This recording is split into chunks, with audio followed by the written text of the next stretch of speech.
Kumusta mga fur parents? Naghahanap ka ba ng mga quality na daily supply o needs ng mga fur babies nyo? Kami nang bahala sa inyo dahil nandito na ang Daddy's Pet para sa mga fur babies nyo. Ang pinaka-quality at pinaka-affordable pet supplies and services in town. We offer all kinds of pet supplies and all kinds of services like pet grooming, pet boarding, pet rehoming, and many more. And of course, andyan na rin ang pet gifts for your special someone. Hatid rin namin ang mga mababait na staff para sa mga fur babies nyo, kaya naman we ensure na safe at comfortable ang mga fur babies nyo. So what are you waiting for, mga ka-fur parents? Daddy's Pet. Affordable na presyo para sa mataas na standard na serbisyo. Visit us now! Welcome to Daddy's Pet Talk. Ikaw at ang pet mo, ang bida dito. Magandang araw po sa inyo, ma'am. Ma'am, maaari niyo bang ipakilala ang inyong sarili at ang inyong pet sa ating mga ka-pet talk? Magandang araw po. Ako po si Camille at ito po si Kali, si Baby Kali.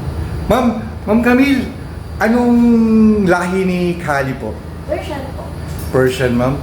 Tapos, bali, ilang months na po siya sa inyo po, ma'am? 11 months po. Ma'am Camille, pwede mo bang ikwento kung paano kayo pinagtagpo ni Kali?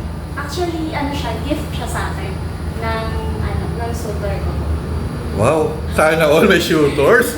Ang ganda naman ng gift sa inyo ng shooters niyo, ma'am. Bali, talagang ilang months siya nang nakuha niyo, ma'am? Ano po, mga 3 months na po. 3 months. Umaga, nagpahinga lang ng kasi 2 months pwede na pero kailangan pang stay ng 1 month. Siguro 3 months para hindi na rin kayo mahirapan. Ma'am, syempre yung 3 months na yun, may mga struggles kayong pinagdaanan eh. Maaari mo bang ikwento kung si Baby Kali na bet or anong sakit na nangyari sa kanya na nag-struggles po kayo? Actually po, wala pa po siyang mga health issues po. Pero yung unang struggle po namin, kasi medyo mailap po siya talaga.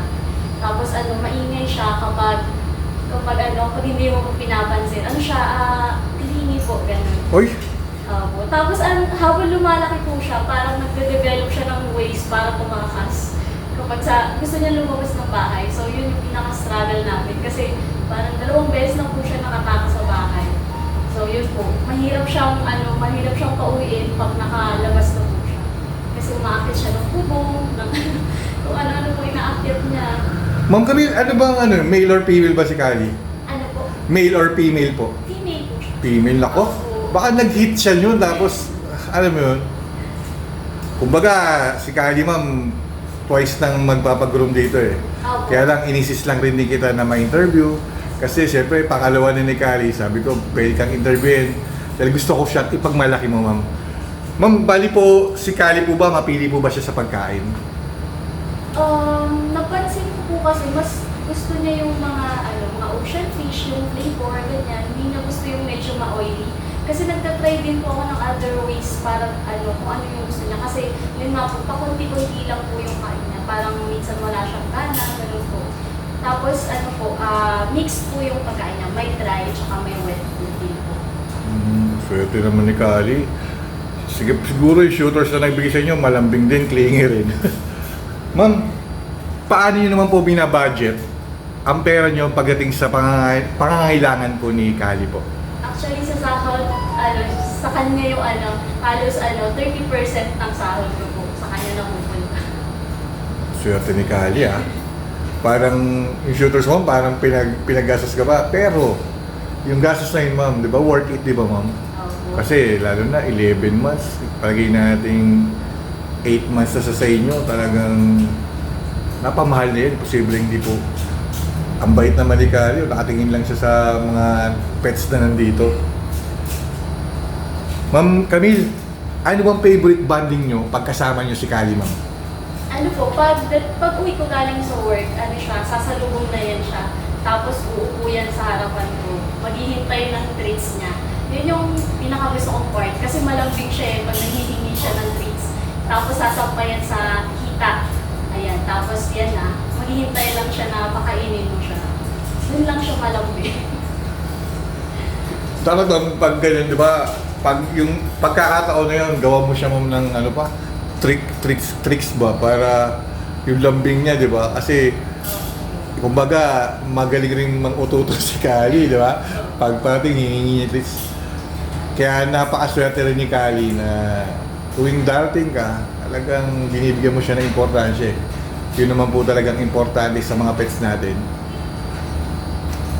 Ma'am Camille, pag may lakad po ba ang pamilya nyo, tulad pumunta po kayo ng mall, resort, or province, sinasama nyo po ba si Kali? Ano po, pag sa mall po, malapit lang po, sinasama po namin siya. Pero pag malayo po, like province, ano po, hindi pa po namin siya sinasama. So, ang ginagawa ko po, iniiwan ko po siya sa ibang mga friends ko po para alagaan. Kasi baka po ma-stress siya sa biyahe po eh. Hindi po kasi siya sanay sa binabiyahe po ng malayo. Ma'am, yung sa sinabi nyo yan, ma'am, pabor na pabor ako dyan. Kasi, syempre po, may tinatawag po kasi na sa pets natin na na-stress sila. Tulad nyo po, ma'am, hindi nyo alam yung na-stress, hindi nyo pinipilit na isama siya. Kasi iba, pinipilit. Ano, hindi naman sa akin ha, hindi naman para silang imomodel mo, or pagmamalaki mo sa mga ano na alam mo, nahihirapan na, na-stress na. 'Di ba? May masabi lang ng ganda ng pets mo, 'di ba? Sana alamin rin natin yung kalagayan nila, kung safe ba sila, kung di ba sila na-stress. Kaya natutuwa ako sa mga ganyang mentality, ma'am, na talagang unahin yung kapakanan, ma'am, ni Kali, ma'am. Ma'am, sa pamilya nyo, di ba, may tinatawag na alpha, yung sinusunod niya. Sa pamilya nyo ba, meron bang, ikaw lang ba ang alpha niya, or meron pa siyang sinusunod sa pamilya nyo po? Actually po kasi medyo po eh, since nag-work po ako, pag iniwan ko siya, hindi ko siya lang monitor kung sino yung sinusunod niya o kung sino yung nilalapitan niya bukod sa akin. Pero sa tingin ko po, yung kapatid ko po na kasama ko kanina. Kasi siya po yung na alternate na nag-aalaga po sa kanya kapag wala ako. Opo. Ma'am, ito ma'am, nung binigay sa inyo ng shooters nyo yan, tapos dumating yung naglumagpas yung mga araw-araw or buwan, ma'am, anong nagbago sa buhay mo, ma'am, nung dumating si Baby Kali po, ma'am? Actually po ako ay pag nabuboard ako, naglalaro ko ng online games. Ngayon, hindi na ako masyado naglalaro ng online games kasi nga meron na po akong bagong nilalaro, si Kali ko. Ayan. Mas naging exciting po yung mga pag-uwi ko galing work. Kasi alam ko po na meron akong uuwian, tsaka meron naghihintay sa akin.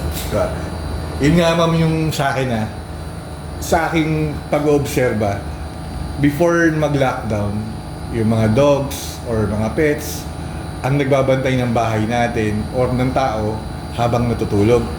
Nung dumating yung lockdown, lalo nakita natin yung importansya ng mga pets, kung paano nila na ibubuhos yung pagmamahal nila sa atin, na yung lungkot sa mga lockdown na pangyayari na yon, naubos yung oras natin sa pag-aalaga sa kanila, nakita natin yung balik loyalty, yung love nila na totoong pagmamahal. Kung tayo nagmamahal sa kanila, baka ang balik nila bibigay sa atin 10 times po, ma'am. Ngayon, nakita ko po na marami na nagpe-pets kasi po ang nangyari po. Ngayon, yung bahay at yung tao sa bahay, ang binabandayan na sila na. Kasi napamahal na naging part of the family. Ang laki ng binago ng lockdown para sa akin. Naging yung pets na alam natin na pets lang, sabi nila pets lang yan, pero hindi. Doon nakita natin kung paano sila naging worth it. Kaya paano naipasok sila being part of the family. Yung lockdown na yun, dahil sila ang umubos ng oras natin. Dahil sa pagising nyo, yung pagtulog nyo, di ba? Gusto nyo siya makita before and after na mag-sleep tayo, di ba? Yun yung nangyari doon. Kaya marami nag-pets ngayon. Talagang siguro baka 5 to 10 years mo. Mas kalahati ho ng mga bahay. May pets po talaga di ba? Kaya ako sa gaya mo, ma'am, saludo po, ma'am, ako na talagang yung pagmamahal mo, di ba? Kahit regalo lang sa'yo, talagang binigyan mo ng importansya po. Ma'am Camille, eto naman po. Anong message mo kay Baby Kali po? Kasi 5 to 10 years from now, mga 6 years na or 11 years na siya, whatever happens, ito yung tinatawag na for keeps tong interview na ito, mapapanood sa YouTube, sa Reels. Kumbaga, pwede nyong panoorin dalawa to. Pag gusto nyo mag-banding, ano nyo lang sa YouTube, ma'am. Anong message mo, ma'am, kay Baby Cali? Kay Baby Cali, yun, gusto ko yung sana magkaroon siya ng good health, tapos mahaba pa yung buhay niya para mahaba kami magkasama. Kasi siya yung first pet ko, at saka siya yung, talaga, napamahal sa aming family. Kasi hindi kami talaga, mapet sa bahay. Pero nung dumating siya, pati yung mga kuya ko, gusto talaga siya. Love na love ko si Cali. So, sana makasama pa namin siya ng mahaba, at saka yung good health. Ma'am, ako ma'am, kaisa niyo po ako sa magpe-pray sa lahat naman ng in-interview ko at sa hindi ko pa na-interview. Gusto ko siyempre, alam ko kung gaano nyo kamahal siya eh. Alam ko kung gaano kamahal yung mga pets nila. Na may kasabihan nga to, tayo ma'am, na ang hindi siya pets. Siya ay the part of the family na hindi mo kailanman mapapalitan ng kahit sino man. Talaga nung dumating siya sa buhay natin, nagbago, marami nagbago. Kaya natutuwa talaga ako ma'am na grabe yung pagmamahal nyo rin po kay Baby Cali po. Ma'am, syempre po, nag-message po na kayo kay Baby Cali. Ma'am Camille, ano naman pwede nyong i-promise o may pangako kay Baby Cali po? May papangako sa kanya 30% pa sa akin. At saka syempre, ibibigay ko lahat ng pangangailangan niya, yung vitamins niya, yung mga kailangan niyang vaccines.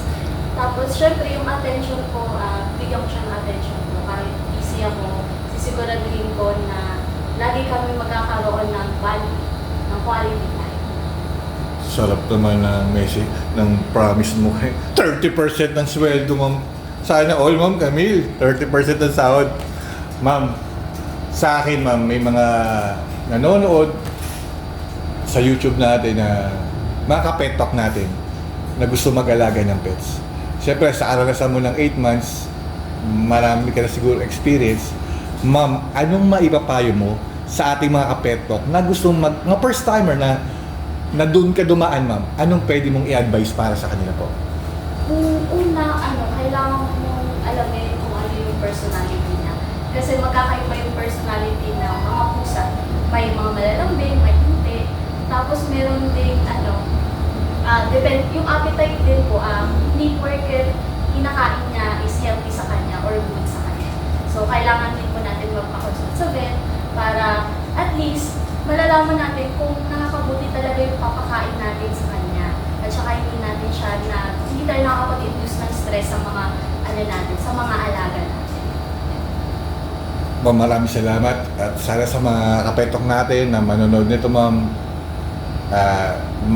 sa puso nila before na kumuha sila ng pet. Kasi alam ko, ma'am, hindi talaga biro, di ba? Hindi naman talaga biro magka-pets, ma'am, eh. Alam mo yun, kaya ka nga nagbigay ng 30% dyan sa sweldo mo, ma'am, eh. Ma'am, ako, ma'am, dito sa Daddy's Pet Talk, ako po yung nagpapasalamat na pinaunlakan mo tong interview na to, ma'am. Maraming salamat and Godspeed always po. Ma'am Camille, pwede ko po mag-shoutouts. Pwede ko kayo magbanggit kahit sino gusto nyo pasalamatan at whatever na gusto nyo i-shoutout po. Ma'am, it's your turn to shoutout, ma'am. Ayun, i-shoutout ko lang po yung mga ka-work ko na mga artist ko na lagi kong pinagkukwentuhan tungkol kay Cali. Hello mga artist. Tapos i-shoutout ko rin po si RC na nagdala dito sa Daddy's Pet. Ma'am Camille, maraming salamat po talaga. Sa mga manonood ng Daddy's Pet Talk, please like, share, and subscribe and comment kung nagustuhan nyo ang ating interview kay Baby Cali. Baka kayo naman po ang susunod na may interview dito sa Daddy's Pet Talk, ma'am. Ma'am, dito ma'am, kahit di naman ho kayo bumili or magpe-pet boarding, pet grooming, bumili ng pet accessories o dog food, cat food, okay lang. Kung pupunta kayo dito para ma-interview dahil gusto nyo ipagmalaki yung pet nyo, ma'am, walang abog-abog i-interviewin ko. Kasi gusto kong ipagmalaki ninyo ang inyong mga pet. Ma'am Camille at Baby Cali, dito sa Daddy's Pet Talk, kayo ang bida rito. Maraming salamat, Ma'am Camille. Thank you po, ma'am. Thank you, ma'am.